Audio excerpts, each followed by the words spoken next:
Hey, what's up, guys? It's Apollo Uchiha here, back with another part of What If Naruto was imprisoned and neglected by his family.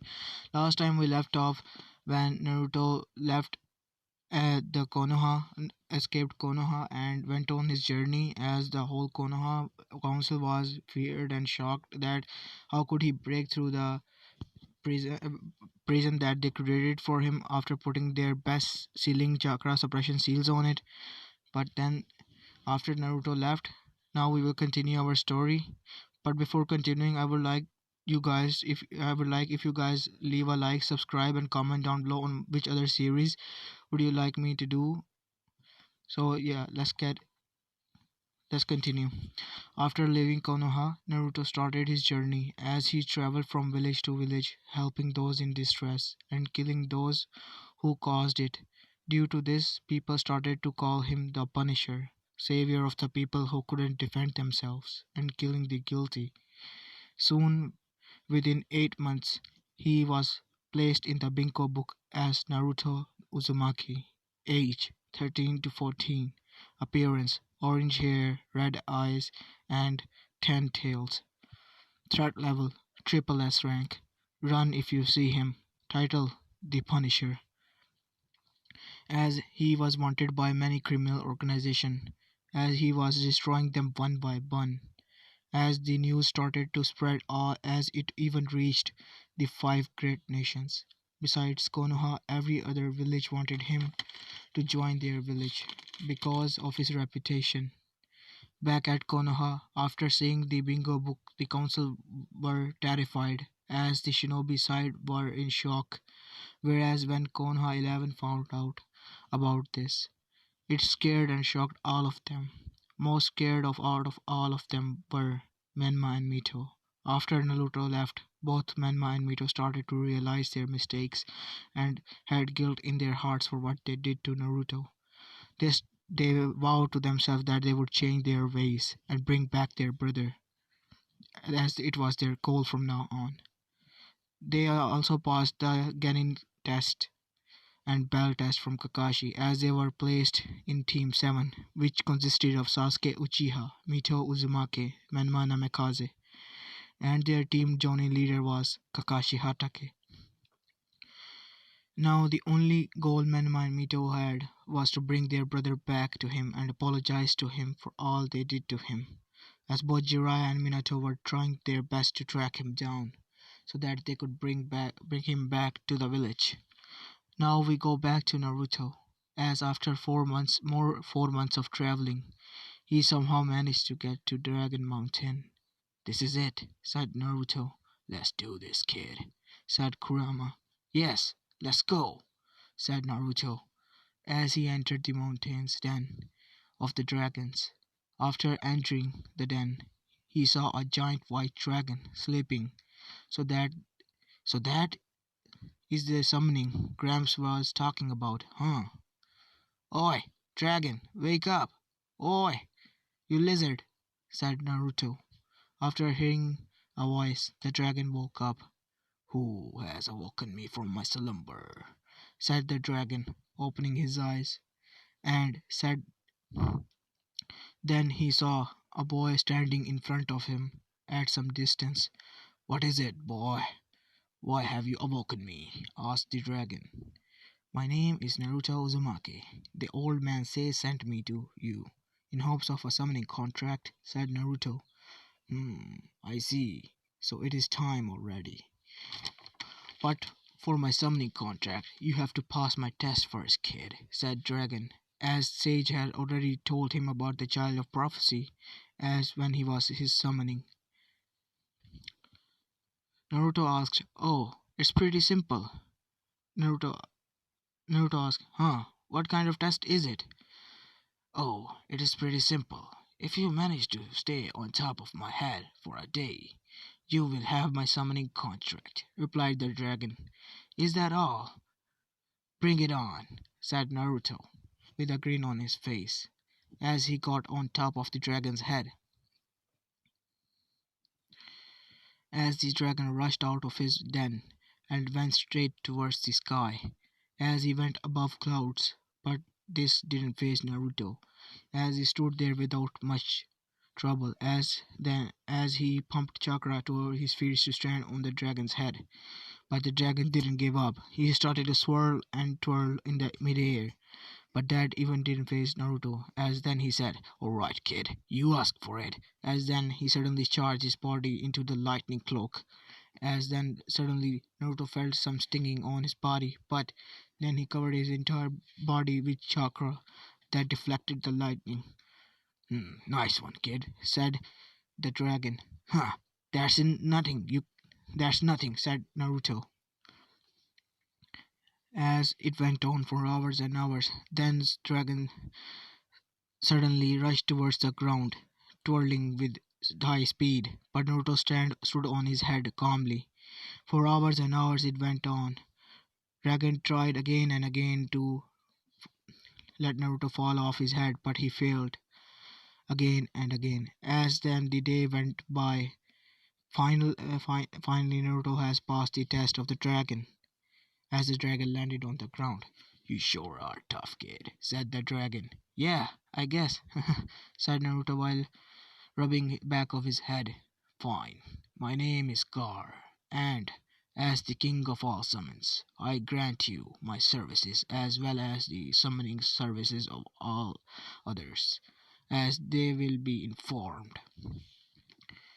Dragon said after that the ring appeared on Naruto's finger, which was proof that he was the contractor of the king of all summons. When even he got into contact with other summons, it will be the proof. "Well then, Gar, bye for now, as I have some things to do," said Naruto as he left. "Great job, kid," said Kurama, as Naruto simply smiled as he thought to himself, "Now all I have to do is to prevent them from coming and protect my planet." As he suddenly realized that he was short on supplies, so he thought that it might be best if he go and get some kind of mission, a mercenary mission that will help him get the change. As when he entered the mercenary mission shop, he started to look for a target that will provide him sufficient pay. As he was going through the assassination target selection process, he came across Kato. He had a lot of bounty on his head for smuggling, killing, terrorizing, raping, etc. He took this mission and started to head towards the land of waves. Back at Konoha, Team 7 has been doing D-rank missions for a month. As they got bored, as Menma rushed to Hokage office and demanded for a higher rank mission.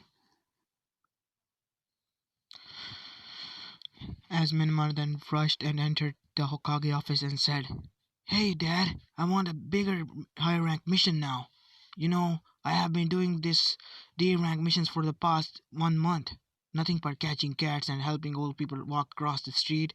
As behind him followed Sasuke and said, "I agree with Menma, Lord Hokage, as an Uchiha elite like me would love to have great higher rank missions." Followed by Mito, and she said, "Yeah, Dad."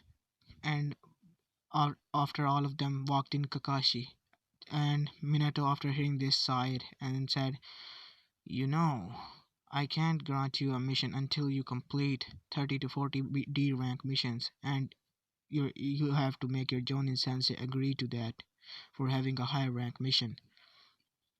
At this, Minato turned his eyes towards Kakashi, and Kakashi just nodded with an eye smile and said, "I think sensei, they are ready."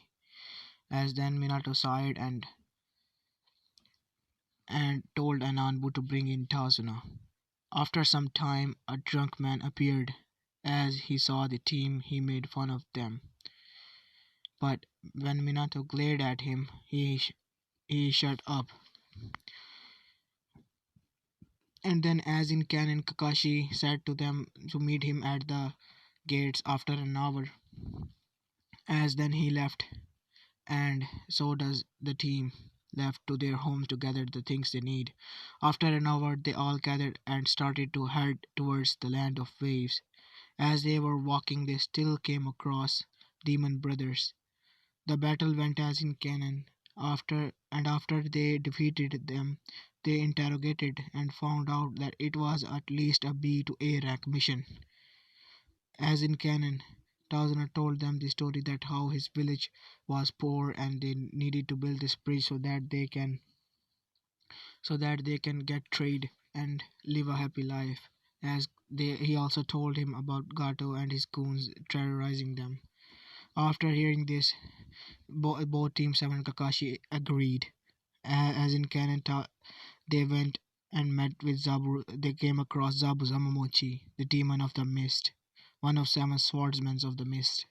The battle went as in canon when as if suddenly Haku came and threw some sunbones at Zabuza and put him in a dead-like state and took him. And then Kakashi fell to the ground due to chakra exhaustion and fell unconscious. As they made their way to Tazuna's house to rest, everything went in as canon, Tonari telling them that about his father and that there was no hope and they should just go home if they don't want to get killed because Gato is more powerful. After hearing this, Menma told him what Naruto told him as in canon and helped them. After Kakashi woke up after some rest, they still trained in tree walking and water walking. Menma was the last as he couldn't still it done. Get it done. As he told his team and his sensei to go and rest, he will train more. As in canon, he still met with Haku, and Haku asked him if he has someone special who he would protect by giving away his life. Menma told him about his sister and parents happily, but when he thought about Naruto as what he had done to him, because he realized his mistake and changed his ways and vowed to bring back Naruto. After thinking about Naruto, Menma's eyes were filled with tears as he didn't speak, and Haku left after gathering his herbs. The next day, Menma was the last behind and to woke up as all of his team left with Tazuna to help build the bridge. He rushed after realizing that his team has left, he rushed towards the bridge. When he got there, he saw his sister Mito and Sasuke fighting with masked ninja that they thought was a hunter nin who took Zabuza's body, which Kakashi told them that it was a fake one. While Kakashi was busy fighting with Zabuza, as he rushed to help them and told Mito to protect Tazuna, he will help Sasuke. As Mito nodded and jumped back to protect Tazuna, as Haku somehow managed to separate them with each other. As Haku built a ice dome and started to jump from mirror to mirror and throwing sunbone needles at them. The fight went on. It was a raging battle, but after some time, the difference in their strength came out. As as Team 7 was in trouble because lack of manpower, as Haku went for the final blow before he could hit Manma with sin bombs. Suddenly a gust of wind slash appeared as it destroyed the ice dome and blew away the mist. As suddenly a man with orange hair and red eyes, wearing a black pants and sandals, while wearing a white shirt and black jacket on top, having a Uzumaki symbol on back, appeared. As everyone was in shock, as the Menma and Mito's eyes went wide, along with Sasuke and Kakashi, but they were in deep shock, as the force of attack was too much for all of them. Naruto just stood in front of Tazuna and Mito, as Zabuza was shocked and scared as he read the bingo book. As he said, "You're the Punisher," said Zabuza with a fear in his voice. Yes, I guess, said Naruto with a goofy smile. All of their eyes went wide as Menma and Mito said, Naruto, is that you?" Naruto just glanced at them with a smile as he saw how bad his sister and brother's condition was. Then he glared at Zabuza and Haku, as they were trembling in fear now, because it was triple S rank ninja named the Punisher they were facing. As this is where I will be leaving this part because I am still recovering from my fever. Please leave a like, subscribe, and comment down below if you want more parts of this series. And I'll see you in the next part.